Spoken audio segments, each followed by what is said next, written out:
আমি একদিন জিজ্ঞেস করলাম, ভাই আপনার 4 রাকাত নামাজে একদিন 2 দিন না, প্রতিদিন একই অবস্থা দেখি, 15 মিনিট 20 মিনিট সময় লাগান। আমার অফিসে একবার উনি বেড়াইতে আসলেন, আমরা সুহরের পরে সুন্নত পড়ে চলে আসছি, মিটিং আছে, উনি দেখে নামাজ পড়তে পড়তে শেষ না। আমি বললাম, ভাই অনেক নামাজ পড়ছেন না? এখন না, ওই 2 রাকাত সুন্নতিতে পড়ছি।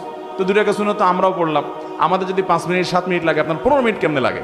উনি বললো, ভাই দুনিয়াদার মানুষ, অনেক ব্যবসা বাণিজ্য আছে, শত শত লোক চালাইতে হয়, বিভিন্ন দিক মাথা চলে যায়, তো শয়তান তো নামাজে মনোযোগ নষ্ট করতে চায়, এই জন্য আমি শয়তানের সাথে কুস্তাকুস্তি করি নামাজের মধ্যে। শয়তানের মধ্যে সাথে কুস্তাকুস্তি আবার কেমনে করে নামাজের মধ্যে? কুস্তাকুস্তি করলে নামাজ হবে নাকি?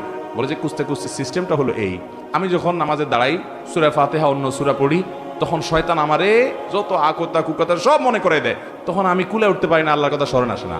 আমিও তেড়ামি করি, পরিপূর্ণ আল্লাহর দিকে মনোযোগ আসার আগ পর্যন্ত তেলাওয়াত চলতে থাকবে। উনি বলে যে আমি যখন এভাবে সূরা বাড়াইতে থাকি যে ডিউরেশন বাড়াইতে থাকি, তখন এবার দেখা যায় ইবলিসে আমার মনরে এদিক এদিক নেওয়া ছেড়ে দেয়, দিয়া বলে যে তো লস প্রজেক্টের পিছনে মেহনত করলে তো সূরা আরো বেশি বেশি পড়ে সব বেশি বাড়াই ফেলবে, এর মনোযোগ তাড়াতাড়ি নামাজের দিকে দিয়ে দেয় যাতে তাড়াতাড়ি রুকুতে যায়। এরপর আমি রুকুতে যাই, আল্লাহ দিকে পরিপূর্ণ মনোযোগ হওয়ার আগ পর্যন্ত আমি সোজা হই না, এরপরে মাথা সোজা করি।